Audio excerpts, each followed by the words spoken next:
পাকিস্তানের ৭৮তম স্বাধীনতা দিবস উপলক্ষে জাতীয় ক্রিকেট দলের সাবেক অধিনায়ক শহীদ আফ্রিদি সহ ৯ জন ক্রীড়া ব্যক্তিত্বকে বেসামরিক পুরস্কার হিলাল-এ-ইমতিয়াজ ও সিতারা-এ-ইমতিয়াজ পুরস্কার দেবে শাহবাজ শরীফের সরকার। ক্রীড়াক্ষেত্রে অসামান্য অবদান রাখার স্বীকৃতিস্বরূপ প্রতিবছর এই পুরস্কার দেওয়া হয়। কিংবদন্তি অলরাউন্ডার আফ্রিদি ক্রিকেটের ৩ ফরম্যাটে ৫২৪ আন্তর্জাতিক ম্যাচে পাকিস্তানের প্রতিনিধিত্ব করেছেন। ২০০৯ টি-২০ বিশ্বকাপ জয়ী পাকিস্তান দলের মূল সদস্য ছিলেন তিনি।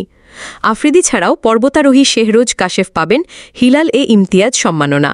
এছাড়া আন্তর্জাতিক ক্রিকেট কাউন্সিলের আইসিসির হল অব ফেমে জায়গা করে নেওয়া নারী ক্রিকেটার সানা মির সিতারা-এ-ইমতিয়াজ পুরস্কারের জন্য মনোনীত হয়েছেন। দীর্ঘ ১.৫ দশক আন্তর্জাতিক ক্রিকেটে পাকিস্তানের হয়ে খেলা সাবেক অফ স্পিনার সানা এবছর জুনে তার দেশের প্রথম নারী ক্রিকেটার হিসাবে আইসিসির হল অব ফেমে অন্তর্ভুক্ত হন। ASBD24 সত্য প্রকাশে অপসীম চ্যানেলটি সাবস্ক্রাইব করুন।